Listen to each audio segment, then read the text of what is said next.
అధికారికంగా ప్రకటించింది, లెక్కలు ఇచ్చినామని చెప్పింది. కానీ అన్ని తప్పులు లెక్కలు ఇచ్చింది. ఆగమాగం సర్వే చేసారు. ఇప్పుడు ఎల్లుండి రేపు ఆగమాగం పెడుతున్నారు అసెంబ్లీ. పొద్దునట 10కి క్యాబినెట్ మీటింగ్ అట.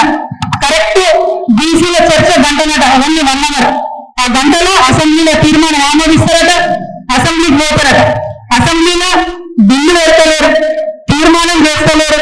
పోనీ సీరియస్ చర్చ అంటే కాదట, చిన్న డిస్కషన్, షార్ట్ డిస్కషన్ చేస్తారట.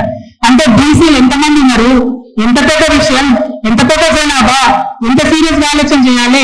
బిల్లు పెట్టి కేంద్రం మీద ఒత్తిడి తేవాలి, బిల్లు పెట్టి కోర్టులలో ఒత్తిడి తీసుకొచ్చి మాట ఇచ్చారు కాబట్టి దాని వాగ్దానాన్ని పూర్తి చేయాలి.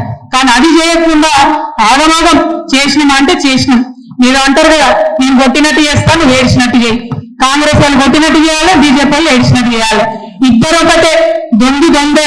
బడ్జెట్ లో రూపాయి ఇవ్వకపోతే వీళ్ళందరూ పోయి నిన్న అంబేద్కర్ దగ్గర ధర్నా చేసిండు హైదరాబాద్ లో. అంబేద్కర్ ఎప్పుడు గుర్తొచ్చిండు? నిన్న గుర్తొచ్చిండు వాళ్ళకు. అధికారంలోకి వచ్చిన తర్వాత సంవత్సరం వరకు ముఖ్యమంత్రి గారైతే ఇంతవరకు అంబేద్కర్ దగ్గరికి పోలే అసెంబ్లీలో, హైదరాబాద్ లో. నిన్న పోయి ఆడ దొంగ ఏడుపులు ఏడ్చుకుంటా బీజేపీ 1 రూపాయి కూడా ఇవ్వలేదని నిన్న ధర్నా చేస్తున్నారు. వీళ్ళిద్దరు కూడా ఒకటే. దయచేసి పెద్దపల్లిలో ఉన్నటువంటి కార్యకర్తలు ఈ విషయాన్ని ప్రజలకు వివరించి చెప్పాలి.